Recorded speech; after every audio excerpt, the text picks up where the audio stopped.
नमस्कार। आज मैं आपके लिए लेकर आई हूँ मुंशी प्रेमचंद्र द्वारा लिखी गई एक और कहानी लांछन। लांछन एक हल्की फुल्की कहानी है जिसमें मुंशी जी ने मानव स्वभाव के एक ऐसे अंग की ओर इशारा किया है जिसके उदाहरण हम रोजमर्रा की जिंदगी में अपने आसपास ही देख सकते हैं, और वह है चुगली। पर निंदा में हमें कितना आनंद आता है। आइए देखते हैं कि मिस खुर्शेद चुगलीखोर जुगनू को इस कहानी में सबक सिखा पाई या नहीं।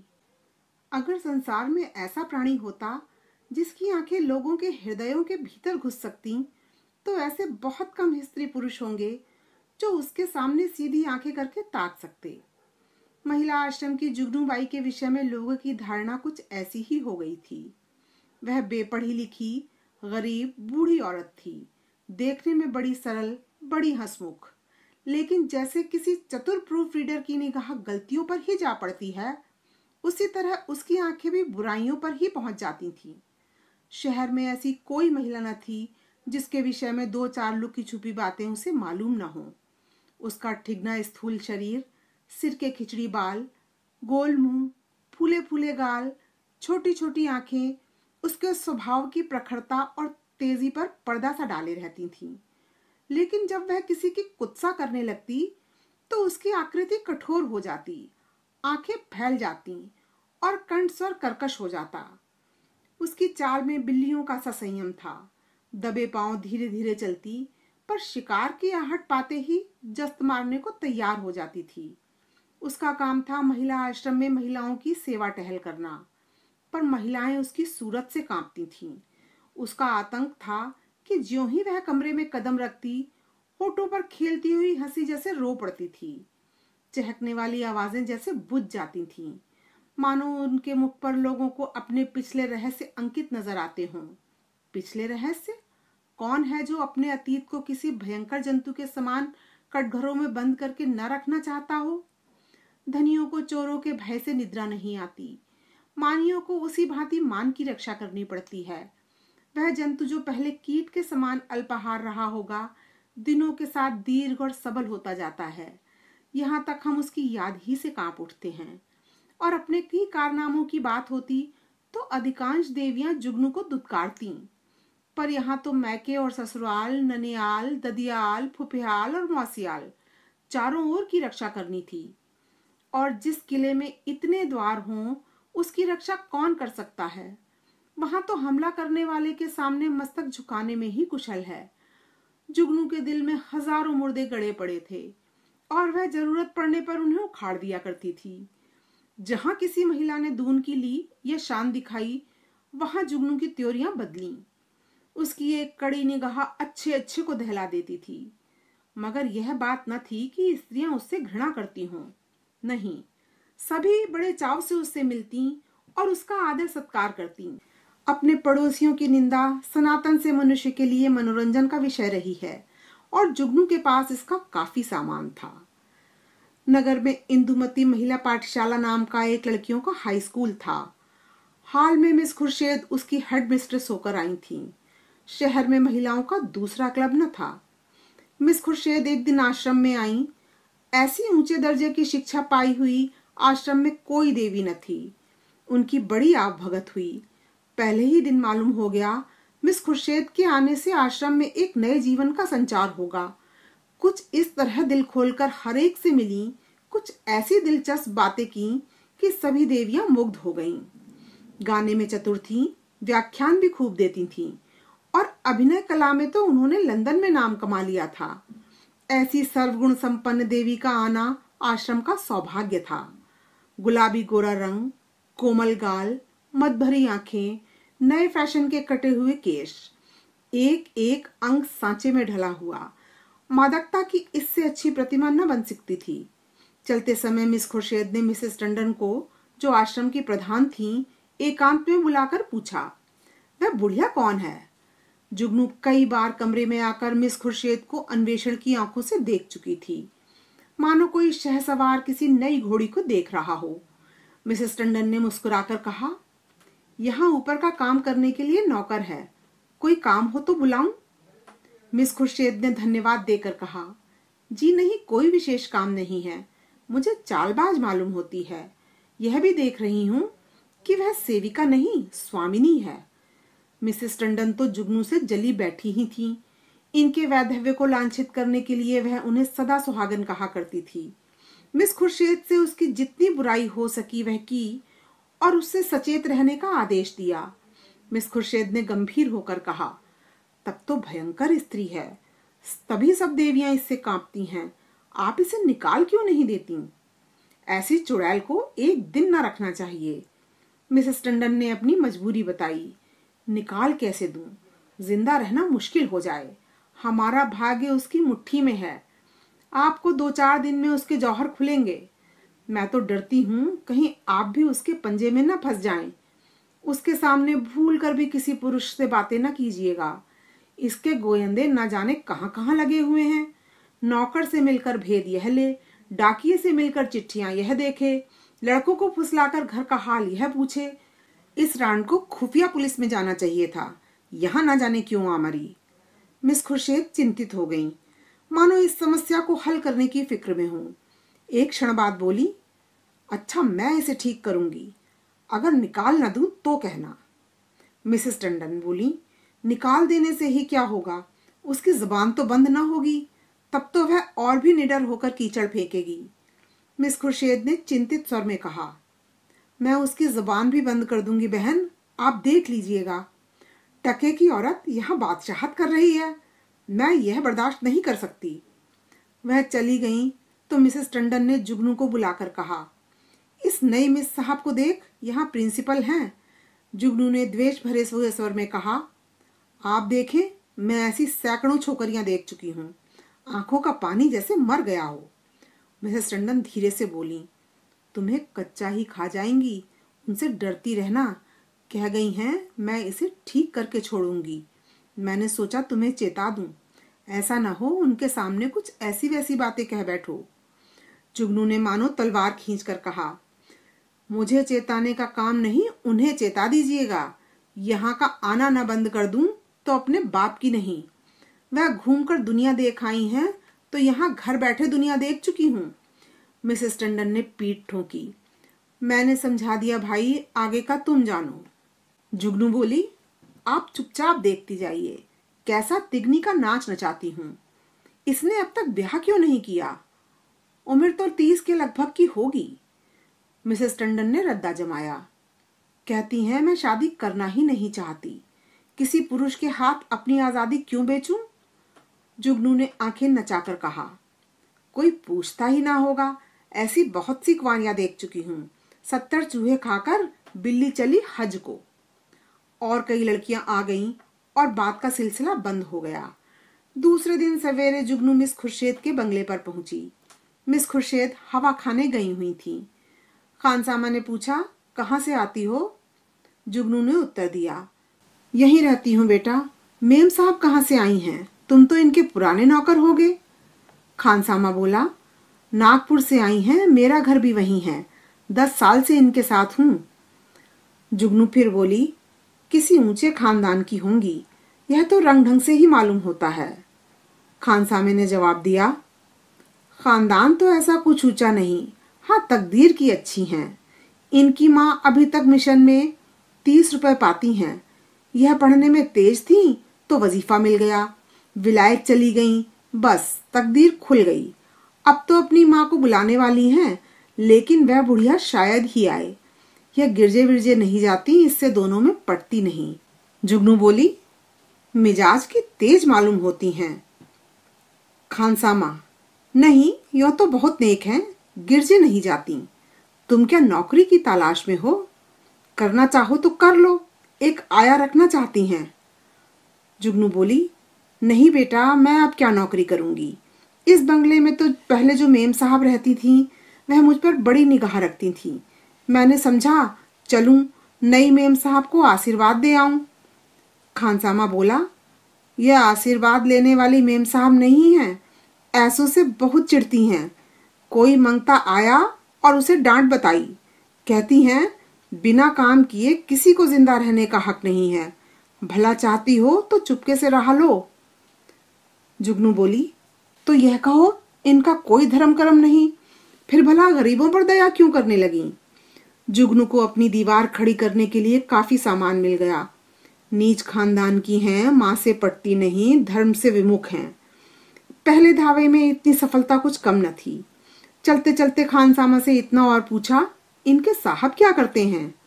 खानसामा ने मुस्कुराकर कहा, इनकी तो अभी शादी ही नहीं हुई, साहब कहाँ से होंगे।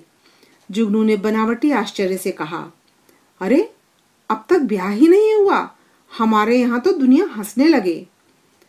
खानसामा बोला, अपना अपना रिवाज है, इनके यहाँ तो कितनी ही औरतें उम्र भर ब्याह नहीं करती। जुगनू ने मार्मिक भाव से कहा, ऐसी कुंवारियों को मैं बहुत देख चुकी। हमारी बिरादरी में कोई इस तरह रहे तो थोड़ी थोड़ी हो जाए, मुदा इनके यहाँ जो जी में आवे करो, कोई नहीं पूछता। इतने में मिस खुर्शेद आ पहुंची। गुलाबी जाड़ा पड़ने लगा था। मिस साहब साड़ी के ऊपर ओवरकोट पहने हुए थी। एक हाथ में छतरी थी, दूसरे में छोटे कुत्ते की जंजीर। प्रभात की शीतल वायु में व्यायाम ने कपोलों को ताजा और सुर्ख कर दिया था। जुगनू ने झुककर सलाम किया, पर उन्होंने उसे देखकर भी न देखा। अंदर जाते ही खानसामा को बुलाकर पूछा, यह औरत क्या करने आई है। खानसामा ने जूते का फीता खोलते हुए कहा, भिखारन है हुजूर, पर औरत समझदार है। मैंने कहा यहाँ नौकरी करेगी तो राजी नहीं हुई। पूछने लगी, इनके साहब क्या करते हैं। जब मैंने बता दिया तो इसे बड़ा ताज्जुब हुआ, और होना ही चाहे, हिंदुओं में तो दुधमुहे बालकों तक का विवाह हो जाता है। खुर्शेद ने जांच की, और क्या कहती थी। और तो कोई बात नहीं हुजूर। अच्छा, उसे मेरे पास भेज दो। जुगनू ने ज्यों ही कमरे में कदम रखा, मिस खुर्शेद ने कुर्सी से उठकर स्वागत किया। आइए माँ जी, मैं जरा सैर करने चली गई थी। आपके आश्रम में तो सब कुशल है। जुगनू एक कुर्सी का तकिया पकड़कर खड़ी खड़ी बोली, कुशल है मिस साहब। मैंने कहा आपको आशीर्वाद दे आऊं। मैं आपकी चेरी हूँ। जब कोई काम पड़े मुझे याद कीजिएगा। यहाँ अकेले तो हुजूर को अच्छा न लगता होगा।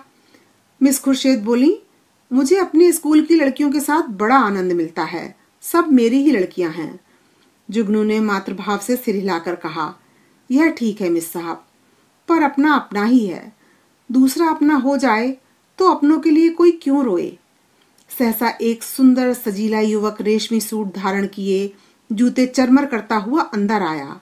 मिस खुर्शेद ने इस तरह दौड़कर प्रेम से उसका अभिवादन किया मानो जामे में फूली न समाती हों। जुगनू उसे देखकर कोने में दुबक गई। खुर्शेद ने युवक से गले मिलकर कहा, प्यारे, मैं कब से तुम्हारी राह देख रही हूँ। जुगनू से बोली, माँ जी आप जाएं, फिर कभी आना। यह हमारे परम मित्र विलियम किंग हैं। हम और यह बहुत दिनों तक साथ साथ पढ़े हैं। जुगनू चुपके से निकलकर बाहर आई। खानसामा खड़ा हुआ था। पूछा, यह लौंडा कौन है। खानसामा ने सिर हिलाया, मैंने इसे आज ही देखा है। शायद अब कुंवारपन से जी उबा। अच्छा तरहदार जवान है। जुगनू बोली, दोनों इस तरह टूटकर गले मिले हैं कि मैं तो लाज के मारे गड़ गई। ऐसी चूमा चाटी तो जोरू खसम में नहीं होती। दोनों लिपट गए। लौंडा तो मुझे देखकर कुछ झिझकता था, पर तुम्हारी मिस साहब तो जैसे मतवाली हो गई थी। खानसामा ने मानो अमंगल के आभास से कहा, मुझे तो कुछ बेढब मामला नजर आता है। जुगनू तो यहाँ से सीधे मिसेस टंडन के घर पहुंची। उधर मिस खुर्शेद और युवक में बातें होने लगी। मिस खुर्शेद ने कहकहा मारकर कहा, तुमने अपना पार्ट खूब खेला लीला। बुढ़िया सचमुच चौंधिया गई। लीला ने उत्तर दिया, मैं तो डर रही थी कि कहीं बुढ़िया भांप न जाए। मिस खुर्शेद बोली, मुझे विश्वास था वह आज जरूर आएगी। मैंने दूर ही से बरामदे में उसे देख लिया था और तुम्हें सूचना दे दी। आज आश्रम में बड़े मजे रहेंगे। जी चाहता है महिलाओं की कनफुसकियां सुनती। देख लेना, सभी उसकी बातों पर विश्वास करेंगी। लीला बोली, तुम भी तो जानबूझकर दलदल में पांव रख रही हो। मिस खुर्शेद बोली, मुझे अभिनय में मजा आता है, दिल लगी रहेगी। बुढ़िया ने बड़ा जुल्म कर रखा है, जरा उसे सबक देना चाहती हूँ। कल तुम इसी वक्त इसी ठाट से फिर आ जाना। बुढ़िया कल फिर आएगी। उसके पेट में पानी ना हजम होगा। नहीं, ऐसा क्यों? जिस वक्त वह आएगी मैं तुम्हें खबर दूंगी। बस तुम छला बनी हुई पहुंच जाना। आश्रम में उस दिन जुगनू को दम मारने की भी फुर्सत न मिली। उसने सारा वृत्तांत मिसेस टंडन से कहा। मिसेस टंडन दौड़ी हुई आश्रम पहुंची और अन्य महिलाओं को खबर सुनाई। जुगनू उसकी तस्दीक करने के लिए बुलाई गई। जो महिला आती वह जुगनू के मुंह से यह कथा सुनती। हर एक रिहर्सल में कुछ कुछ रंग और चढ़ जाता, यहाँ तक कि दोपहर होते होते सारे शहर के सभ्य समाज में वह खबर गूंज उठी। एक देवी ने पूछा, यह युवक है कौन? मिसेस टंडन, सुना तो उनके साथ का पढ़ा हुआ है, दोनों में पहले से ही कुछ बातचीत रही होगी। वही तो मैं कहती थी कि इतनी उम्र हो गई, यह कुंवारी कैसे बैठी हैं? अब कलई खुली। जुगनू बोली, और कुछ हो ना हो, जवान तो बांका है। टंडन बोली, यह हमारी विद्वान बहनों का हाल है। जुगनू फिर बोली, मैं तो उसकी सूरत देखते ही ताड़ गई, धूप में बाल नहीं सफेद किए हैं। टंडन, कल फिर जाना। जुगनू बोली, कल नहीं, मैं आज रात को ही जाऊंगी, लेकिन रात को जाने के लिए कोई बहाना जरूरी था। मिसेस टंडन ने आश्रम के लिए एक किताब मंगवा भेजी। रात को 9 बजे जुगनू मिस खुर्शीद के बंगले पर जा पहुंची। संयोग से लीलावती उस वक्त मौजूद थी। बोली, बुढ़िया तो बेतरह पीछे पड़ गई। मिस खुर्शीद, मैंने तुमसे कहा था उसके पेट में पानी ना बचेगा, तुम जाकर रूप भराओ, तब तक मैं बातों में लगाती हूँ उसे। शराबियों की तरह अंट संट बकना शुरू करना, मुझे भगा ले जाने के प्रस्ताव भी करना, बस यूं बन जाना जैसे अपने होश में नहीं हो। लीला मिशन में डॉक्टर थी, उसका बंगला भी पास ही था। वह चली गई तो मिस खुर्शीद ने जुगनू को बुलाया। जुगनू ने एक पुर्जा उसको देकर कहा, मिसेस टंडन ने यह किताब मांगी है, मुझे आने में देर हो गई, मैं इस वक्त आपको कष्ट न देती, पर सवेरे ही वह मुझसे मांगेंगी। हजारों रुपए महीने की आमदनी है मिस साहब, मगर एक एक कौड़ी दांत से पकड़ती हैं, इनके द्वारे पर भिखारी को भीख तक नहीं मिलती। मिस खुर्शीद ने पुर्जा देखकर कहा, इस वक्त तो यह किताब नहीं मिल सकती, सुबह ले जाना, तुमसे कुछ बातें करनी है, बैठो, मैं अभी आती हूँ। मैं पर्दा उठाकर पीछे के कमरे में चली गई और वहां से कोई 15 मिनट में एक रेशमी साड़ी पहने, इत्र में बसी हुई, मुंह पर पाउडर लगाए निकली। जुगनू ने उसे आंखें फाड़ कर देखा। ओहो, यह श्रृंगार! शायद इस समय वह लौंडा आने वाला होगा, तभी यह तैयारियां हैं, नहीं सोने के समय कुंवारियों को बनाव सिंगार की क्या जरूरत। जुगनू की नीति में स्त्रियों के श्रृंगार का केवल एक उद्देश्य था, पति को लुभाना, इसलिए सुहागिनों के सिवा श्रृंगार और सभी के लिए वर्जित था। अभी खुर्शीद कुर्सी पर बैठने भी ना पाई थी कि जूतों का चरमर सुनाई दिया और एक क्षण में विलियम किंग ने कमरे में कदम रखा। उसकी आंखें चढ़ी हुई मालूम होती थीं और कपड़ों से शराब की गंध आ रही थी। उसने बेधड़क मिस खुर्शीद को छाती से लगा लिया और बार बार उसके कपोलों के चुंबन लेने लगा। मिस खुर्शीद ने अपने को उसके करपाश से छुड़ाने की चेष्टा करके कहा, चलो हटो, शराब पी कर आए हो।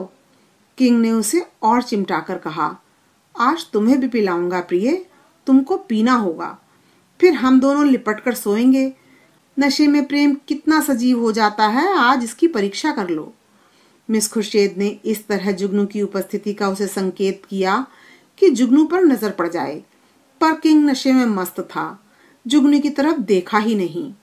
मिस खुर्शीद ने रोश के साथ अपने को अलग करके कहा, तुम इस वक्त आपे में नहीं हो, इतने उतावले क्यों हो जाते हो, क्या मैं कहीं भागी जा रही हूं? किंग बोला, इतने दिनों से चोरों की तरह आया हूं, आज से मैं खुले खजाने आऊंगा।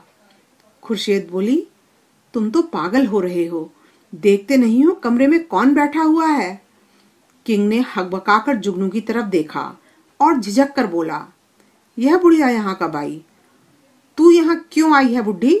शैतान की बच्ची, यहाँ भेद लेने आती है, हमको बदनाम करना चाहती है, तेरा गला घोंट दूंगा। ठहर, भागती कहाँ है? मैं तुझे जिंदा ना छोड़ूंगा। जुगनू बिल्ली की तरह कमरे से निकली और सिर पर पांव रखकर भागी। उधर कमरे से कह कहे उठ उठ कर छत को हिलाने लगे। जुगनू उसी वक्त मिसेस टंडन के घर पहुंची। उसके पेट में बुलबुले उठ रहे थे, पर मिसेस टंडन तो सो गई थीं। वहां से निराश होकर उसने दूसरे कई घरों की कुंडी खटखटाई, पर कोई द्वार न खुला और दुखिया को सारी रात इसी तरह काटनी पड़ी, मानो कोई रोता हुआ बच्चा गोद में हो। प्रातःकाल वह आश्रम में जा कूदी। कोई आधा घंटे में मिसेस टंडन भी आई। उन्हें देखकर उसने मुंह फेर लिया। मिसेस टंडन ने पूछा, रात क्या तुम मेरे घर आई थी? इस वक्त मुझसे महाराज ने कहा। जुगनू ने विरक्त भाव से कहा, प्यासा ही तो कुएं के पास जाता है, कुआं थोड़े ही प्यासे के पास आता है। मुझे आग में झोंककर आप दूर हट गईं। भगवान ने मेरी रक्षा की, नहीं तो कल जान ही गई थी। मिसेस टंडन ने उत्सुकता से कहा, क्या हुआ? क्या कुछ कहो तो। मुझे तुमने क्यों न जगा लिया?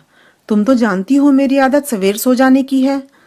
महाराज ने घर में घुसने ही ना दिया, जगा कैसे लेती?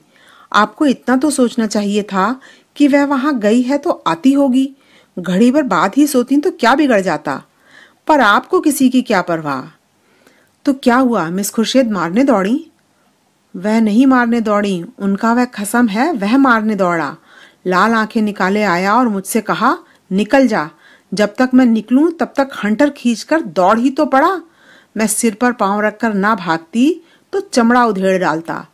और वह रान बैठी तमाशा देखती रही। दोनों में पहले से सधी बदी थी। ऐसी उल्टाओं का मुंह देखना पाप है। बेसवा भी इतनी निर्लज न होगी। जरा देर में और देवियां आ पहुंची। यह वृत्तांत सुनने के लिए सभी उत्सुक हो रही थीं। जुगनू की कैंची अविश्रांत रूप से चलती रही। महिलाओं को इस वृत्तांत में इतना आनंद आ रहा था कि कुछ न पूछो। एक एक बात को खोद खोद कर पूछती थीं। घर के काम धंधे भूल गए, खाने पीने की सुधि भी ना रही। और एक बार सुनकर उनकी तृप्ति न होती थी। बार बार वही कथा नए आनंद से सुनती थीं। मिसेस टंडन ने अंत में कहा, हमें आश्रम में ऐसी महिलाओं को लाना अनुचित है। आप लोग इस प्रश्न पर विचार करें। मिसेस पांड्या ने समर्थन किया। हम आश्रम को आदर्श से गिराना नहीं चाहते। मैं तो कहती हूँ ऐसी औरत किसी संस्था की प्रिंसिपल बनने के योग्य नहीं। मिसेस बांगड़ा ने फरमाया, जुगनूबाई ने ठीक कहा था। ऐसी औरत का मुंह देखना भी पाप है। उससे साफ कह देना चाहिए, आप यहाँ तशरीफ ना लावें। अभी यह खिचड़ी पक रही थी कि आश्रम के सामने एक मोटर आकर रुकी। महिलाओं ने सिर उठा उठा कर देखा। गाड़ी में मिस खुर्शीद और विलियम किंग बैठे हुए थे। जुगनू ने मुंह फैलाकर हाथ से इशारा किया, वही लौंडा है। महिलाओं का संपूर्ण समूह चिक के सामने आने के लिए विकल हो गया। मिस खुर्शीद ने मोटर से उतरकर हुड बंद कर दिया और आश्रम के द्वार की ओर चली। महिलाएं भाग भाग कर अपनी अपनी जगह आ बैठीं। मिस खुर्शीद ने कमरे में कदम रखा। किसी ने स्वागत न किया। मिस खुर्शीद ने जुगनू की ओर निसंकोच आंखों से देखकर मुस्कुराते हुए कहा, कहिए बाई जी, रात आपको चोट तो नहीं आई? जुगनू ने बहुतेरी दीदा दिलेर स्त्रियां देखी थीं, पर इस ढिठाई ने उसे चकित कर दिया। चोर हाथ में चोरी का माल लिए साह को ललकार रहा था। जुगनू ने ऐंठ कर कहा, जी ना भरा हो तो अब पिटवा दो, सामने ही तो है। खुर्शीद, वह इस वक्त तुमसे अपना अपराध क्षमा कराने आए हैं। रात वह नशे में थे। जुगनू ने मिसेस टंडन की ओर देखकर कहा, और आप भी तो कुछ कम नशे में नहीं थी। खुर्शीद ने व्यंग समझकर कहा, मैंने आज तक कभी नहीं पी, मुझ पर झूठा इल्जाम मत लगाओ। जुगनू ने लाठी मारी। शराब से भी बड़ी नशे की चीज है कोई, वह उसी का नशा होगा। उन महाशय को पर्दे में क्यों ढक दिया? देवियां भी तो उनकी सूरत देखती। मिस खुर्शीद ने शरारत की। सूरत तो उनकी 1,00,000-2,00,000 में एक है। मिसेस टंडन ने आशंकित होकर कहा, नहीं, उन्हें यहाँ लाने की जरूरत नहीं। आश्रम को हम बदनाम नहीं करना चाहते। मिस खुर्शीद ने आग्रह किया। मामले को साफ करने के लिए उनका आप लोगों के सामने आना जरूरी है। एक तरफा फैसला आप क्यों करती हैं? मिसेस टंडन ने टालने के लिए कहा, यहाँ कोई मुकदमा थोड़े ही पेश है। मिस खुर्शीद, वाह, मेरी इज्जत में बट्टा लगा जा रहा है और आप कहती हैं कोई मुकदमा नहीं है। मिस्टर किंग आएंगे और आपको उनका बयान सुनना होगा। मिसेस टंडन को छोड़कर और सभी महिलाएं किंग को देखने के लिए उत्सुक थीं। किसी ने विरोध न किया। खुर्शीद ने द्वार पर आकर ऊंची आवाज से कहा, तुम जरा यहाँ चले आओ। हुड खुला और मिस लीलावती रेशमी साड़ी पहने मुस्कुराती हुई निकल आईं। आश्रम में सन्नाटा छा गया। देवियां विस्मित आंखों से लीलावती की ओर देखने लगीं। जुगनू ने आंखें चमकाकर कहा, उन्हें कहाँ छिपा दिया आपने? खुर्शीद, छूमंतर से उड़ गए, जाकर गाड़ी देख लो। जुगनू लपक कर गाड़ी के पास गई और खूब देखभाल कर मुंह लटकाए हुए लौटी। मिस खुर्शीद ने पूछा, क्या हुआ, मिला कोई? जुगनू, मैं ये तेरा चरित्र क्या जानूं? और मर्दों को साड़ी पहनाकर आंखों में धूल झोंक रही हो, यही तो हैं वह रात वाले साहब। खुर्शीद, खूब पहचानती हो? जुगनू, हाँ हाँ, क्या अंधी हूं। मिसेस टंडन, क्या पागलों की सी बातें करती हो जुगनू, यह तो डॉक्टर लीलावती हैं। जुगनू, चलिए चलिए, लीलावती हैं, साड़ी पहनकर औरत बनते लाज भी नहीं आती। तुम रात को उनके घर नहीं थे? लीलावती ने विनोद भाव से कहा। मैं कब इनकार कर रही हूँ, इस वक्त लीलावती हूँ, रात को विलियम किंग बन जाती हूँ, इसमें बात ही क्या है? देवियों को अब यथार्थ की लालिमा दिखाई दी। चारों तरफ कहकहे पड़ने लगे। कोई तालियां बजाती थीं, कोई डॉक्टर लीलावती की गर्दन से लिपट जाती थीं, कोई मिस खुर्शीद की पीठ पर थपकियां देती थीं। कई मिनट तक हूहक मचता रहा।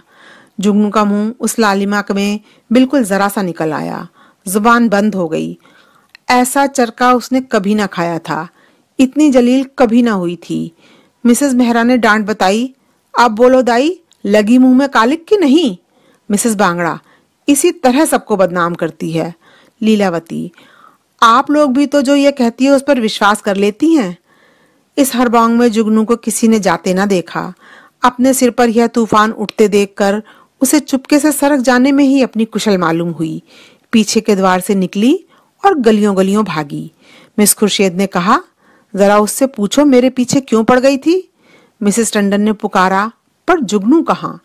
तलाश होने लगी, जुगनू गायब। उस दिन से शहर में फिर किसी ने जुगनू की सूरत नहीं देखी। आश्रम के इतिहास में यह मामला आज भी उल्लेख और मनोरंजन का विषय बना हुआ है। आपको यह कहानी कैसी लगी, कमेंट करके बताएं। वीडियो को लाइक व शेयर करें, चैनल को सब्सक्राइब करें, बेल आइकन को हिट करना बिल्कुल न भूलें। धन्यवाद।